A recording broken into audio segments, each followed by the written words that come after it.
The 2023 Baltimore Ravens defense was special. Not only were they great at all three levels, they were the first team in the NFL's history to achieve the defensive triple crown: the most sacks, the most turnovers forced, and the fewest points allowed against them.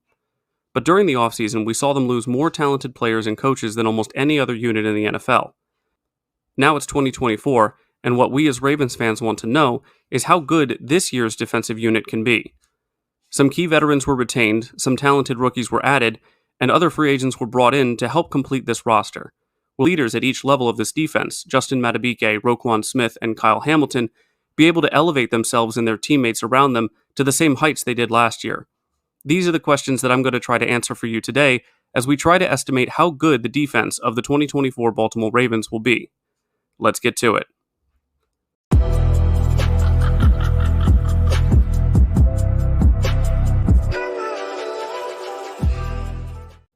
Welcome in, everyone. This is Jordan with Ravens Flash Report, and as I stated in the intro, we're going to be taking a look at just how good the 2024 Baltimore Ravens defense can be in the upcoming season. It's true that a lot of talent walked out the door after the 2023 season was over, but the severity of the situation and supposed drop-off it will cause has been massively overstated in my opinion. Now, I'm not going to say that the Ravens have completely replaced the players that left, as some were. Quinn was a longtime starter and major contributor last season. Jadeveon Clowney was a welcome surprise when no one really knew what we would get out of him. And Geno Stone, a 7th-round pick in 2020, surprised everyone with not only his consistent plug-and-play ability, but also his seamless transition from backup to NFL-leading ball hawk in relief of the injured Marcus Williams. The Ravens front office and coaching staff are excellent at preparing for the loss of talent that they know will happen every season. Yes, we lost a lot of good players, but that happens to every team every year. The door may have shut on the time that Patrick Queen was here as a Raven, but now it's opened for Trenton Simpson to take his place. Jadeveon Clowney was a leading pass rusher, and with Odafe Owe's fifth-year option picked up, there is expectation for him to take that next step. Losing Geno Stone was big for the Ravens, but bringing in a player like Eddie Jackson for even less than Geno was making with the Tiger Bees is a classic Ravens move. But now, let's go ahead and get into each of these position groups on the defense and go over what I believe are realistic with the defensive line. For this group, we really don't have to go over too many changes in personnel, as the Ravens were able to bring back the exact same defensive line as last year. The re-signing of Justin Madubuike was crucial for the effectiveness of the line, and the Ravens brass knew that, making his deal the biggest priority of the offseason. I don't know if Madubuike will have 13 sacks again this season, but I would definitely say that he has a chance to flirt with double digits again. His speed and strength are difficult for setting on opponents' offensive line, making life easier for the outside linebackers. The biggest improvement I want to see this year in the defensive line is stopping the run. If we want to truly control the game flow and force teams to be one-dimensional, we need to be able to win consistently in the trenches. Moving outside, we get to the outside linebackers, or edge, or pass rushers, or whatever you want to call them. Losing Jadeveon Clowney is potentially the biggest loss for this team, even more than Patrick Queen. Clowney was great at getting pressure and getting to the quarterback in 2023, but what I believe the Ravens will miss even more is his run-stopping ability. Playing in all 17 games and starting in 15, Clowney had 24 solo tackles and 43 combined, while missing only 5 and having 9 tackles for loss.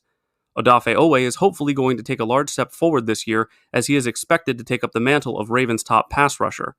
Last year, he had 20 solo tackles and 23 combined while missing 3 of them.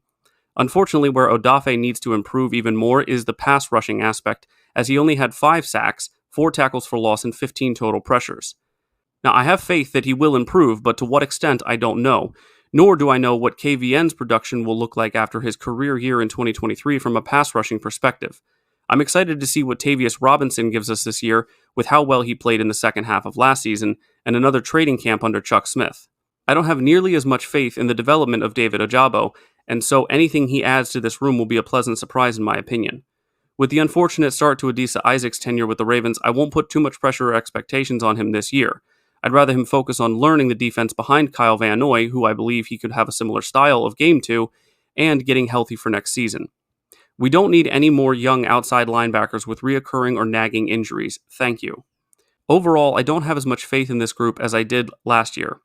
If Van Noy can reproduce the same season he had last year on top of improvements by Owe and Robinson, we may be close to the same ability to get to the quarterback and create pressure as we had last year, but I won't be holding my breath. If you have more confidence in this group than me, please tell me why in the comments section down below. But for now, we're going to move back in to the inside linebacker group. Roquan Smith is going to be expected again to lead this defense from both a mentality standpoint as well as a tackling standpoint.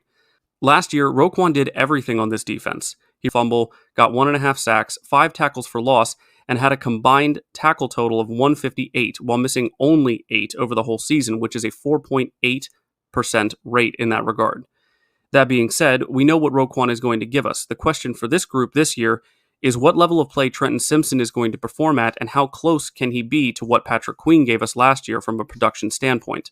Last year, Queen was second only to Roquan in combined tackles at 133, but had the same amount of solo tackles as he did with 84.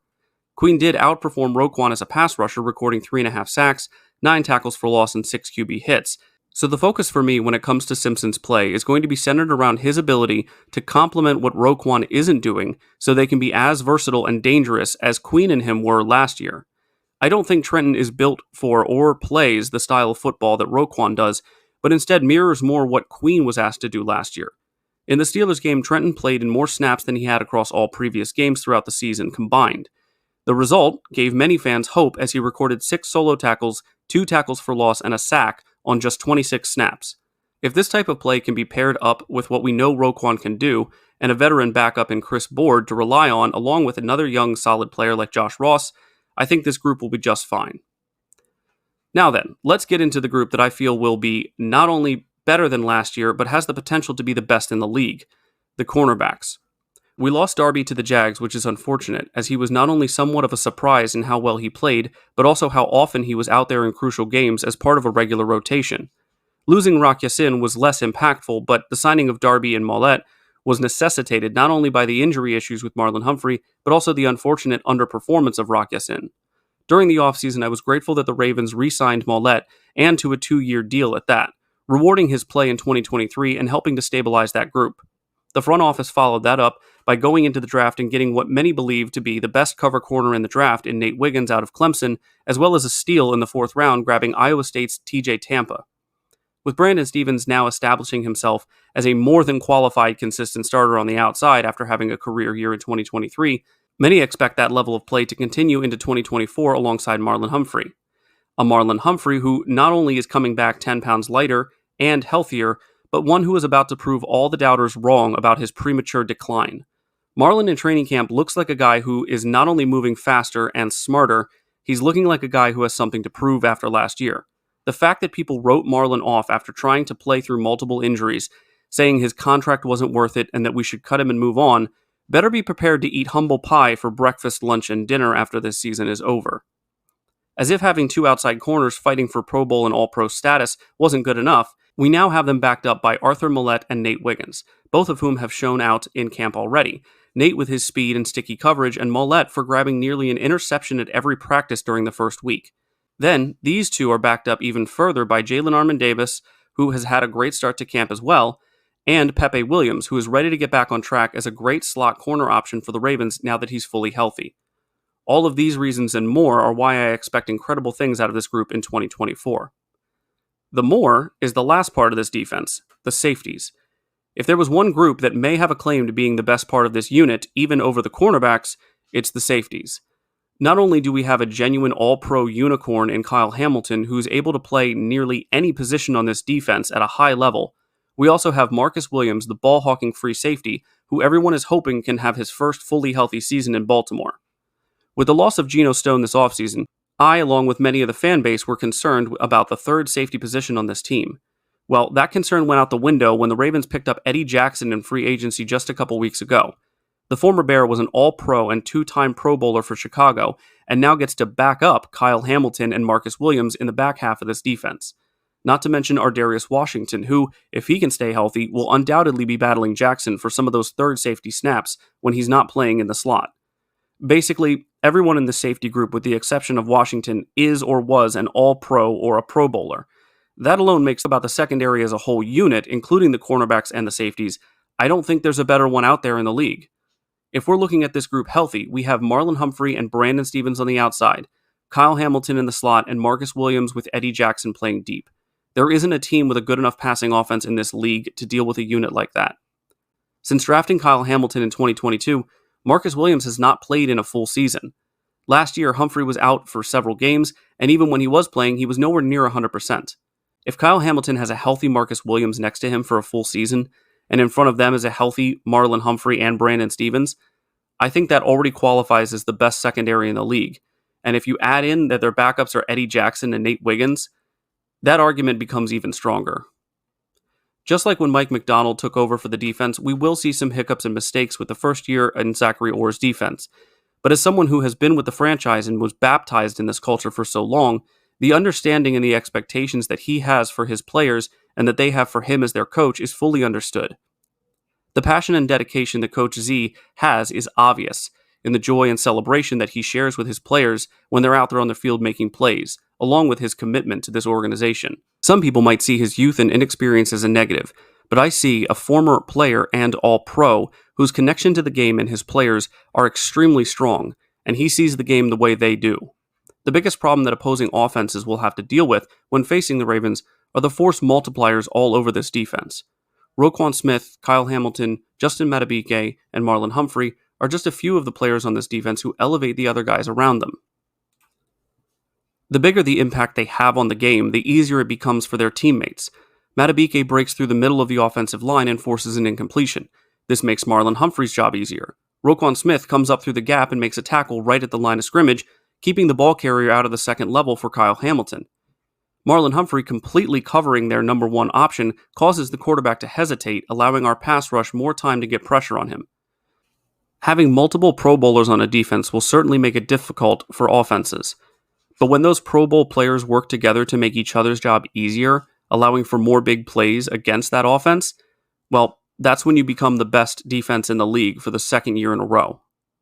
I know a lot of us Baltimore fans are used to having great defenses given our franchise's history and the priority they put on it, but knowing how good this defense was last year and believing that they could be even better this year is a pretty astonishing feeling.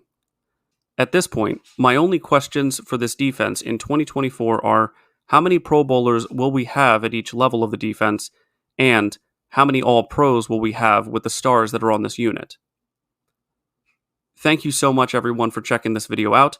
If you've enjoyed it, please leave it a like. If you're new here, subscribe. If you have any comments or thoughts on the Ravens 2024 defense or the players themselves, put them down in the comment section below. And as always, guys, stay safe out there and go Ravens!